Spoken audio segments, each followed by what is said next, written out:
look, there's no way that Putin is going to be able to he's already lost Ukraine.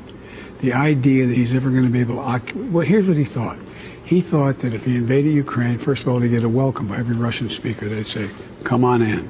Secondly, he thought what would happen is that NATO would collapse. NATO would not do anything. Right. They'd be afraid to act. Then he thought, anyway, go down the line. None of that's happening. Afghanistan now inevitable? No, it is not. Because you have the Afghan troops at 300,000, well equipped, as well equipped as any army in the world, and an Air Force, against something like 75,000 Taliban. It is not inevitable. This is my first video update from Nicosia, Cyprus on this Friday morning. Let's talk about some news, and let's start things off with what is happening on the ground in Ukraine. And there's a lot of talk about this Russian offensive, this big Russian offensive in the northeast, to be more precise, the Sunni region. And the Russians, according to various reports, have amassed a very large military force in this area. And they're about to go on this big offensive. Probably true. Probably, but I would say let's wait a couple of days just to make sure, or maybe a couple of weeks, just to make sure that this is accurate and that the Russians are indeed going to be on the move in the northeast of Ukraine with this massive force that allegedly they've amassed in that area. Until then, I think it's still important to keep an eye on Bakhmut and what is going on in Bakhmut, because that's, to me, still the center focus of fighting. And from what I understand, in Bakhmut, things are looking very, very bad for the Ukraine military. 5,000 to 7,000 Ukraine soldiers are allegedly either encircled or about to be encircled in Bakhmut. And from what I understand, the Russians are feeling very confident in their progress to the point where they're actually increasing the size of the overall encirclement, like the size of the cauldron. They're actually increasing it because they're making good progress, according to the Russian sources. So it's not a good situation for the Ukraine military in Bakhmut, but there's a lot of analysis which is saying that the Russians don't want to completely encircle the area because it's serving their demilitarization needs. The fact that Elensky continues to pour resources into Bakhmut. There are many analysts who claim that this is exactly what the Russians want. They can just sit back and just have more and more Ukraine forces enter this region. I guess there's merit to that argument as well. But if you work off of the assumption that the Russians will encircle Bakhmut and take that city, then it would lead to the collapse of Slaviansk, Kramatorsk. It would basically just lead to the entire collapse of the front line in Donbass. And that would be a massive military loss and setback for the Elensky regime. To get detailed information on what is going on the ground, I'll put a link to Defense Politics Asia. They put out a really good video yesterday, about 10 minutes long, which explains the situation in Bakhmut. And it explains it in such a way that it's not only very detailed, but it's very easy to follow along and understand. So I'll put a link for that down below, and I think that'll give everybody a clear picture as to the situation in Bakhmut. And I'll also put a link to a video that was posted on Levan's channel.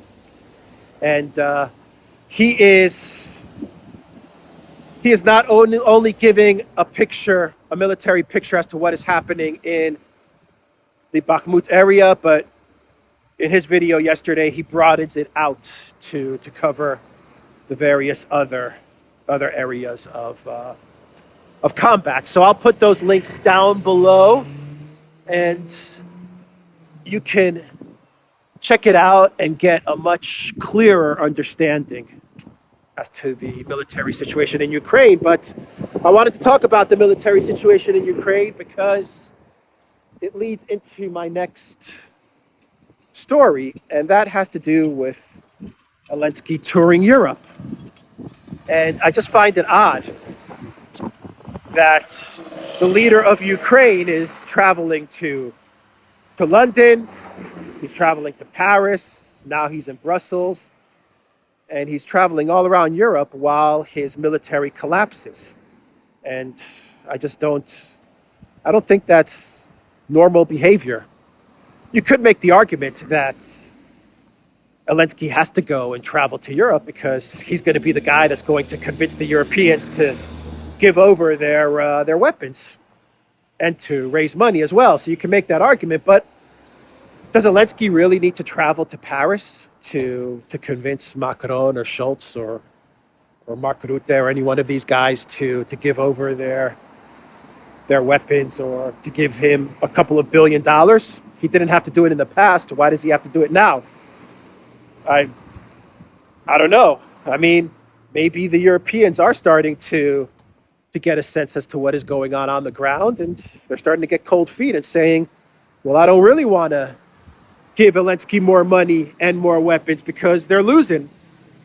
So maybe he has to go there on orders. Maybe he's gotten orders from Blinken or Newland to go there and create the whole PR narrative so that he puts the Europeans in a difficult situation. You know, you got to remember that there's not one EU leader that wants to be the guy or the girl that didn't provide Elensky with the fighter jets when his regime crumbles. They don't want to be the person blamed. So they're all kind of saying, well, I've given tanks, I've given fighter jets, I've given money. Don't blame me. Don't blame me for everything that's happened. And so you have EU leaders on the one hand trying to say, you know what, I don't want to throw money into a project that is, for all intents and purposes, has collapsed. Doesn't make any sense. Good money after bad, you know, that type of thinking. But on the flip side, they have to contend with the fact that if we don't give money to Ukraine, then we may be the country that's demonized as being at fault for the loss. So they're trying to figure that out. But as I was doing my video yesterday, I was looking at some of the photos and the videos from Elensky's meeting with Sunak. And I just thought it was really bizarre how Sunak and Elensky were cracking jokes. There was one video where Elensky was at a press conference with Sunak next to him, and he says something like, I didn't know it takes 3 years to train a pilot. I'll send you my pilot and you can train him in 2.5 years, something like that. And everyone laughed, including Sunak. I didn't even know that it takes 3 years to train a pilot like that. You know, come on, we will be sending you pilots who've already trained for 2.5 years, you know. I just thought that was really odd. You know, your country's disintegrating and you're kind of joking around with Rishi about training pilots. I don't know, I just found it as very, very bizarre. And then there's the photo of him and Sunak with like these big helmets. Like the helmets are bigger than their bodies, right? And they're walking to, I guess, one of the fighter jets. And you can tell that it's obviously a staged photo. It's obviously a photo that's been prepared, but it just looks so weird. It doesn't look like someone who's concerned about the fate of his country and his people and his military. It just looks like a leader who's in Europe, kind of palling around with the European elites, looking to collect cash and weapons. And he's doing some press conference and photo ops and handing helmets to parliament speakers. And then he met with Macron. Did you see when Elensky met Macron and they were like hugging three times and they were holding each other's hands like, I don't know, like a couple that's you know, if he got these deep feelings for each other. I'll leave it there. I mean, it was really weird. The optics of it all. Very, I don't know, just something doesn't sit right with me. It doesn't seem like this is the body language, the actions, the laughing, the giggling. It doesn't seem like this is something that you'd expect from a president who's at war and whose country is disintegrating. Just my take. Maybe I'm wrong. Maybe that's part of Elensky's charm. Maybe he's able to compartmentalize because of his acting skills, and he knows when to turn on the laughter, and he knows when to turn on the sorrow or the anger. I don't know. I'm just telling you all what I got from a lot of the photos and videos that I saw from him in UK and from him in Paris, as well as in Brussels. How about the optics in Brussels, where Michel was like escorting Elensky, who changed his sweatshirt, by the way. He ditched the camo green, and now he's wearing, or the olive green, and now he's wearing a black sweatshirt. But he came in for the photo op of all the EU leaders, and they were all clapping, except for one man. And that man was Viktor Orban.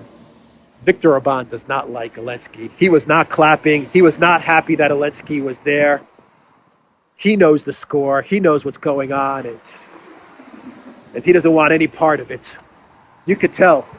Everyone else was clapping, and Orban, who was like right behind Elensky, was like, "This is a train wreck." He knows what's going to happen to Europe. He knows what's going to happen to Ukraine, and Orban reminds me of the leader, of the person that kept on trying to warn them. Let's get a ceasefire. Let's find some peace. Let's not put these sanctions on Russia. This is going to tear Europe apart. This is going to tear Ukraine apart.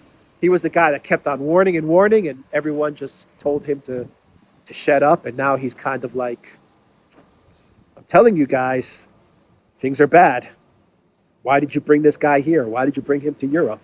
What's the reason? That was Orban. What are you guys doing? Wake up, everybody. That was Orban. Anyway, you had those optics as well in Europe, and Elensky gave a speech to the parliament, and he talked about getting more weapons and money, and Ursula pledged to Elensky that the 10th sanctions package is going to be what Elensky has asked for, which she's saying it's going to be banning on exports and other stuff like that from Russia. I don't even know what they can sanction at this point, because nuclear energy and diamonds and stuff like that is off the table. But Elensky continues to make the case that Europe should go after Russia's nuclear energy industry, for example. But Hungary, Belgium, they've said, no, this is a no-go for us. But then Ursula said that she got a list from Elensky of Putin propagandists, and she's going to sanction them as well, which is completely bonkers, because you have the leader of a non-EU country giving her a list of Putin propagandists that she's going to then sanction. It shows that she's completely lost her mind. This has become very, very emotional for her. It's emotional for Biden. It's become emotional. Obviously, it's emotional for Newland and Chrystia Freeland and Sullivan, Blinken. For them, it's emotional. And for Ursula, this has become very emotional. And they're making emotional decisions, very emotional decisions. And those are bad decisions, because the Russians, on the other side, they're remaining cool. They're remaining quiet. No one really knows what they're up to. No one even knows if they're going to go on this big offensive. Putin gave a speech yesterday. Once again, he just stuck to his talking points. He said Russia didn't start this war. This started in 2014. We were provoked. Just go to Angela Merkel's comments, go to Hollande's comments, go to Poroshenko's comments. Elensky, for the second time in the last 2 days, he said that he was never going to implement Minsk. he gave an interview, I believe, to Der Spiegel, and he said, I was never going to implement Minsk. It was never in my plan to implement it. Once again, you're giving Russia more ammo to make their case that this war was provoked. Because now the Russian government, the Kremlin and Russian media, they're going to pick up Elensky's comments and they're going to say, he said twice in 2 days that he wasn't going to implement Minsk. So now you have a statement from Elensky, you have a statement from Poroshenko, the current president, the former president, you have a statement from Merkel, and you have a statement from Hollande. All of these people are saying the same thing. We were never going to implement Minsk, ever. And the Russians are going to jump on that. And the Nord Stream thing, one sec. The Nord Stream thing is going to blow up in their face as well. No pun intended. But the narrative around Nord Stream, the article from Seymour Hersh, was picked up by the Global Times, by Chinese media. And they read an article saying, U.S. urged to explain Nord Stream blasts after Pulitzer winner's probe. 6 months after the explosion of the Nord Stream gas pipeline, which shocked the world, an article by veteran U.S. investigative journalist Seymour Hersh has accused the U.S. of being the culprit of the blasts. And the whole article from Chinese media, from the Global Times, makes the case that, this guy is about as reputable as journalist as you can get. And no one in the U.S. media is covering this story. The denials from the U.S. government are, okay, they're strong denials, but these aren't the denials from the main people who have been accused. Alexander said this in a live stream we did on Danny's channel, The Left Lens, yesterday. Alexander made a great point. He said, the denials have been strong by the spokespeople, but we haven't seen Burns, the CIA head. We haven't seen Jake Sullivan, Biden, Nuland, Blinken. Where are their denials? I mean, this is about as serious an accusation as you can get. According to Seymour Hersh, this was one of his sources said this was an act of war. So, I mean, where is Jake Sullivan? Where is Burns coming out and saying, look, this never happened? Norway, by the way, has also issued a denial. They said this is ridiculous. I think the foreign minister of Norway. But, Norway should take this very seriously. I mean, I would expect top-level government officials, military officials, not the foreign minister, military officials, to come out and say, this never happened.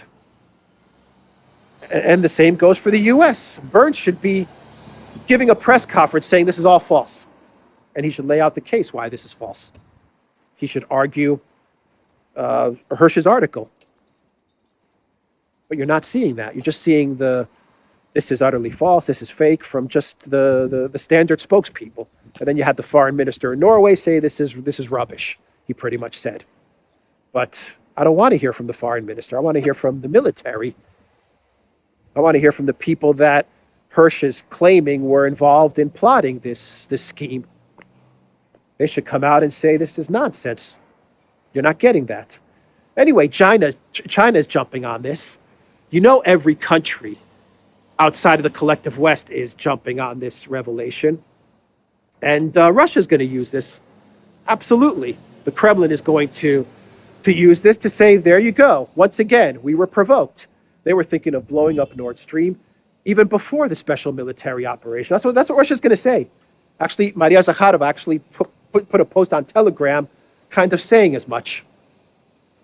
She was like, explain yourselves, United States. Explain yourselves. What's going on here? Let's hear some comments.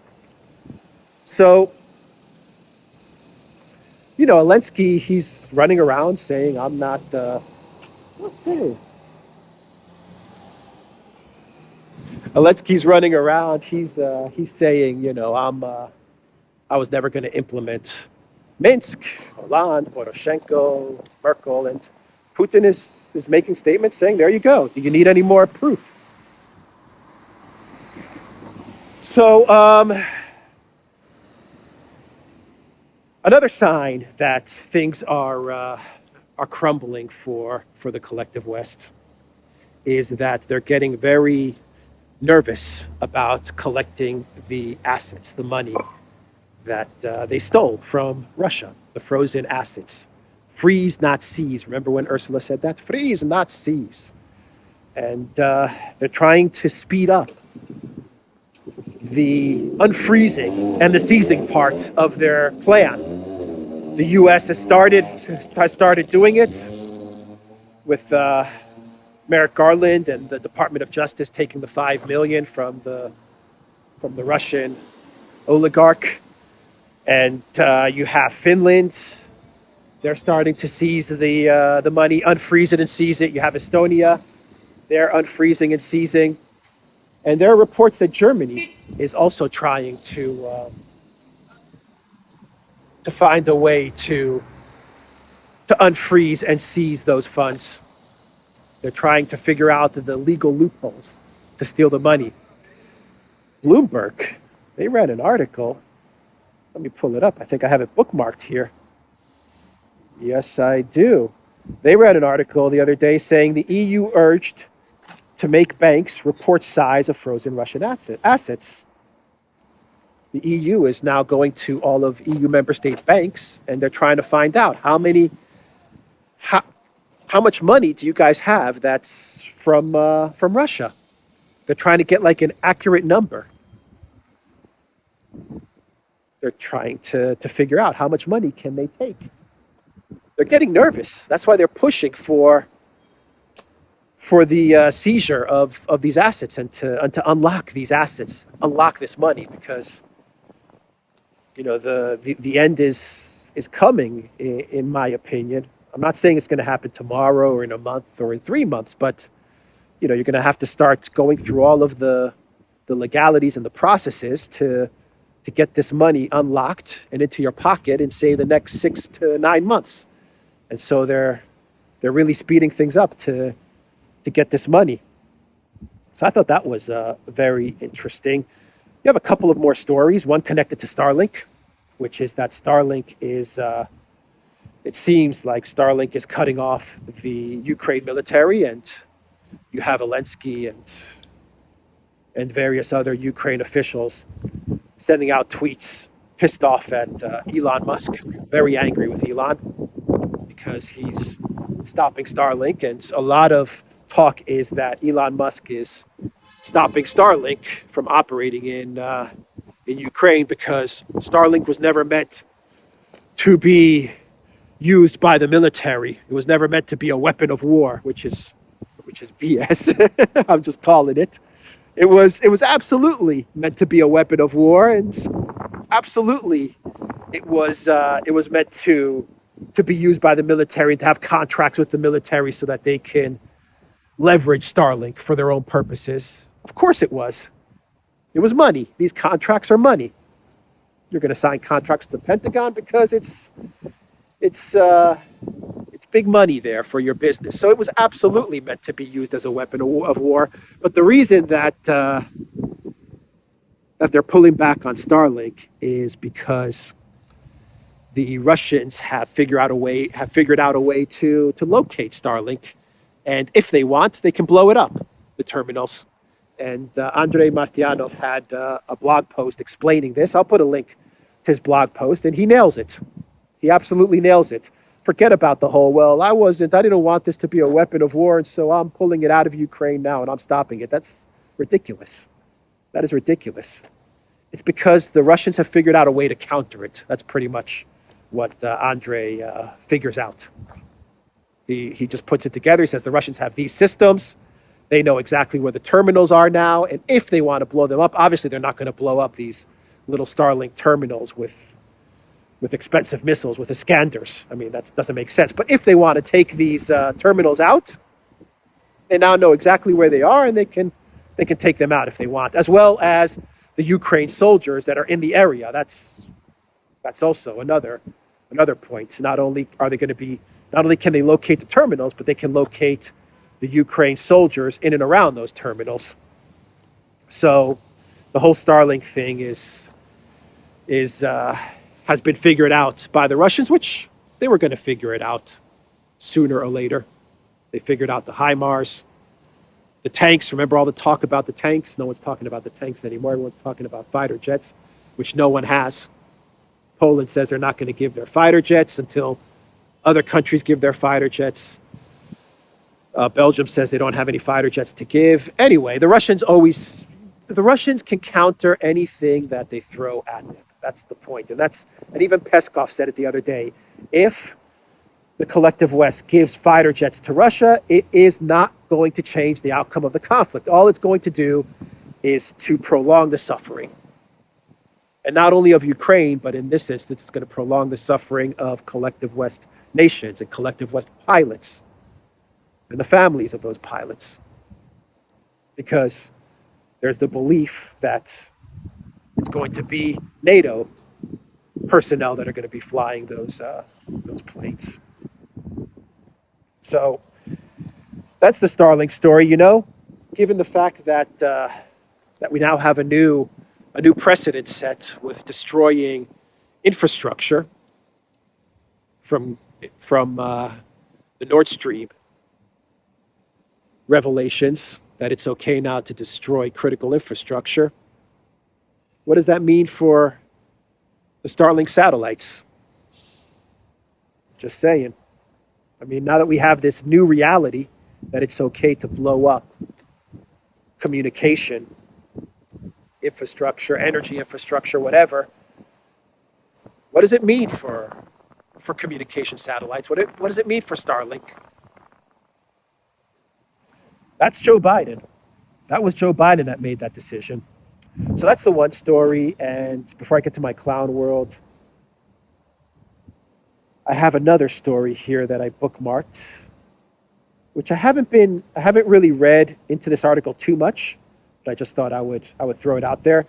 It's Ukraine's rocket campaign reliant on U.S. precision targeting, officials say. And this is from the Washington Post. It says Ukrainian officials say that they almost never launch HIMARS rounds without detailed coordinates provided by the U.S. military personnel situated elsewhere in Europe. But we're not a party to the war. We're not a party to the war. Once again, the Russians are going to take this, the Russian media, the Kremlin, they're going to say, okay, if you're not a party to the war, then what are you? What are you then, United States of America, or the countries in Europe, because it says in Europe, the countries in Europe that are providing this, these coordinates, what does it mean for them? Are they a party to the war now? Emotional decisions, bad decisions were made all around and are being made all around in the collective West. Anyway, let's do a clown world and wrap this video up. And the first clown world is, I'm just going to put up a photo of Bashar al-Assad and Zelensky side by side.